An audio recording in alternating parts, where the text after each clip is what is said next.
بسم اللہ الرحمن الرحیم۔ السلام علیکم۔ ناول گھگ۔ سر میں اٹھتے درد کی ٹیسیں انہیں ہوش میں لے آئیں۔ نیواں آنکھوں سے انہوں نے اپنے ارد گرد کے ماحول کو پہچاننے کی کوشش کی۔ اندھیرا ہونے کی وجہ سے انہیں کچھ بھی دکھائی نہیں دے رہا تھا۔ وجود اس قدر نڈھال تھا کہ وہ اپنی جگہ سے ہل بھی نہیں پا رہے تھے۔ انہوں نے ہاتھ پھیر کر اپنے ارد گرد پڑی چیزوں کو محسوس کرنا چاہا۔ ہمت کر کے انہوں نے اٹھنے کی کوشش کی۔ ان کے ہلنے سے خستہ حال چارپائی کی آواز خاموش ماحول میں سنائی دی۔ مسخا، زیغم۔ انہوں نے نحیف آواز میں مسخا اور زیغم کو پکارا۔ کوئی دیر انتظار کے بعد بھی جواب نہ پا کر انہوں نے ایک بار پھر دونوں کو پکارا۔ اس بار آواز تھوڑی بلند تھی، مگر ان کے قریب ہوتے تو آواز دیتے۔ تھک کر واپس لیٹ گئے، اندھیرے میں چھت کو گھورنے لگے۔ انہیں اپنے ہاتھ گرد سے اٹے ہوئے محسوس ہوئے۔ ان کا جوڑ جوڑ دکھ رہا تھا۔ انہیں یاد نہیں آ رہا تھا کہ اس قدر بیمار کب ہوئے تھے، اور وہ نہ سمجھ پا رہے تھے کہ درد کی شدت کس حصے میں زیادہ ہے۔ اچانک انہوں نے اپنا ہاتھ ماتھے پہ رکھا تو درد کی ایک شدید لہر ان کے رگوں پہ میں سرایت کار کی۔ انہیں یاد ہے کہ باتور خان نے انہیں دھکا دیا تھا۔ ان کے ماتھے پہ کچھ جمع ہوا تھا۔ وہ ایک بار پھر اٹھ کر بیٹھ گئے۔ ہوش میں آ جانے سے اب انہیں سردی کا احساس ہونے لگا تھا۔ ان کی سانس پھولی ہوئی تھی، جیسے میلوں کا سفر طے کر کے آئے ہوں۔ باتور خان دھیرے دھیرے سوچ کی گرہیں کھلنے لگی تو انہیں سب یاد آنے لگا، مگر ابھی بھی وہ جان نہ سکے تھے کہ وہ کہاں ہیں۔ درد کی شدت میں اضافہ ہو تو ایک بار پھر لیٹ گئے۔ تقریباً 20 منٹ بعد انہیں کسی کے قدموں کی آواز آئی۔ وہ اٹھ کر بیٹھ گئے۔ آنے والے نے ٹھوکر مار کر دروازہ کھولا اور ٹارچ کی روشنی ان پر ڈالی۔ چندھیا دینے والی روشنی نے انہیں آنکھیں بند کر لینے پر مجبور کیا۔ چل اٹھ، کسی نے انہیں بازو سے پکڑ کر کھڑا کرنا چاہا۔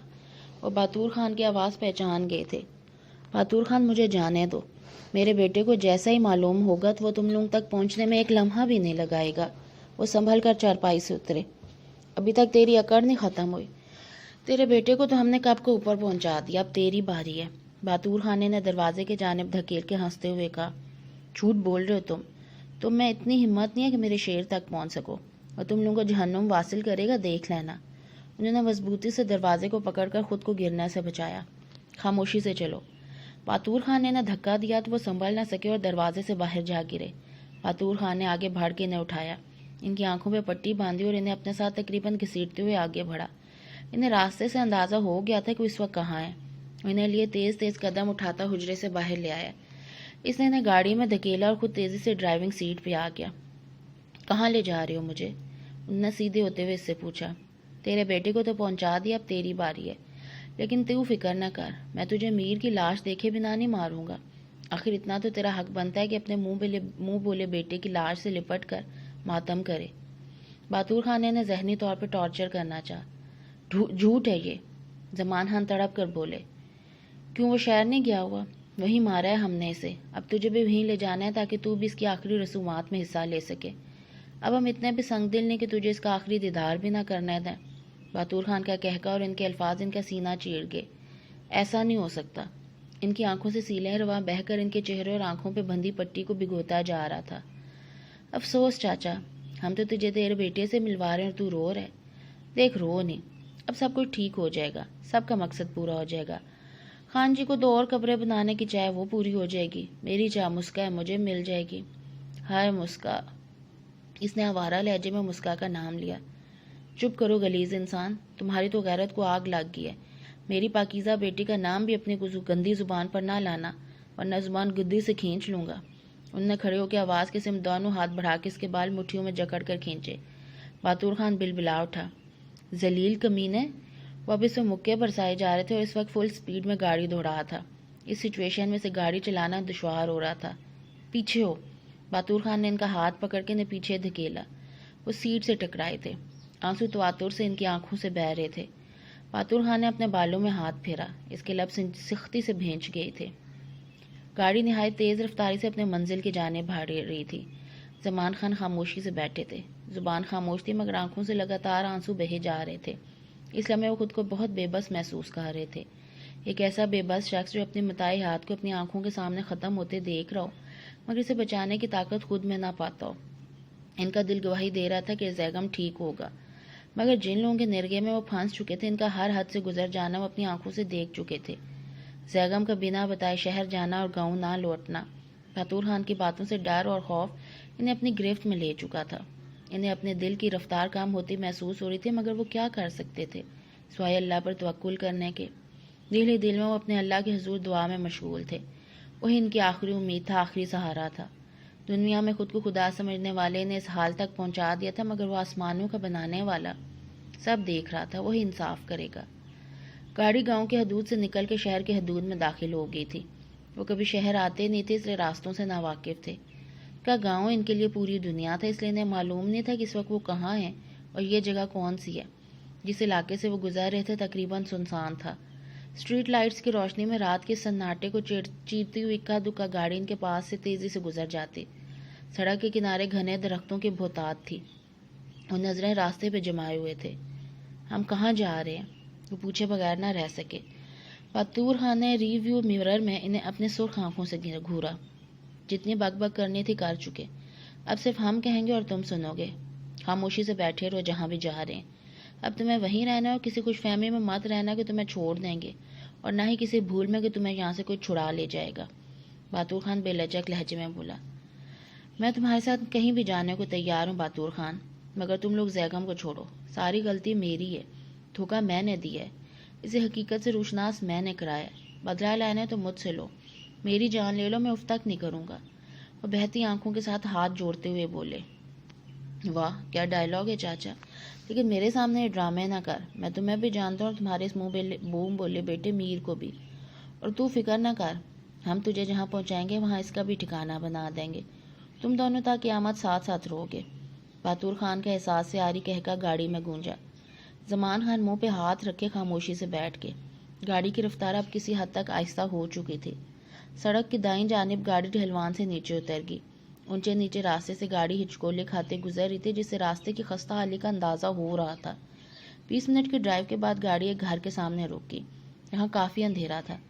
بہادر خان نے گاڑی سے نکل کے ان کی جانب پہ دروازہ کھولا اور انہیں بازو سے پکڑ کے باہر نکالا۔ ایک ہاتھ سے زمان خان کو پکڑے ہوئے دوسرے ہاتھ سے موبائل کا نکال کر کال ملانے لگا۔ ہاں جہانگیر خان، میں آ گیا ہوں، دروازہ کھولو۔ فون پہ دروازہ کھولنے کہہ کے اس نے موبائل جیب میں رکھا تھا۔ زمان خان کا بازو ابھی تک اس نے سختی سے اپنے ہاتھ میں جکڑ رکھا تھا۔ تھوڑی دیر بعد دروازہ کھلنے کی آواز آئی اور اونچا لمبا اور بے تحاشا سفید رنگت والا ایک شخص برآمد ہوا۔ لو پکڑو اسے، اور دیکھو خان جی کا حکم میں کوئی غلطی نہ ہو، ورنہ ہم میں سے کسی کو بھی زندہ نہیں چھوڑیں گے، سمجھ گئے نا؟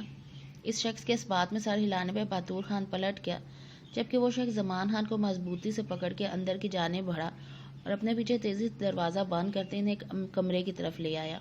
لائٹ جلا کے اس نے انہیں کمرے میں رکھی واحد چارپائی پہ اشارے سے بیٹھنے کو کہا اور واپس مڑ گیا۔ اپنے پیچھے انہیں دروازہ بند ہونے کی آواز آئی تو ایک گہری سانس خارج کرتے ہوئے چارپائی پہ بیٹھ گئے۔ کمرے میں پھیلی زرد روشنی میں انہوں نے ارد گرد کا جائزہ لیا۔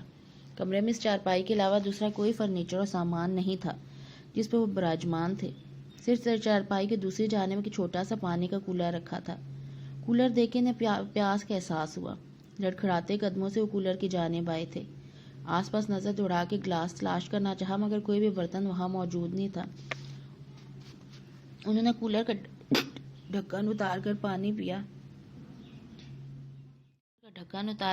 پیا اور واپس چارپائی پر بیٹھ گئے۔ متعدد سوچیں انہیں اپنے گھیرے میں لیے ہوئی تھی۔ انہیں اپنی پرواہ نہیں تھی، غم صرف زیغم اور مسکا کا تھا۔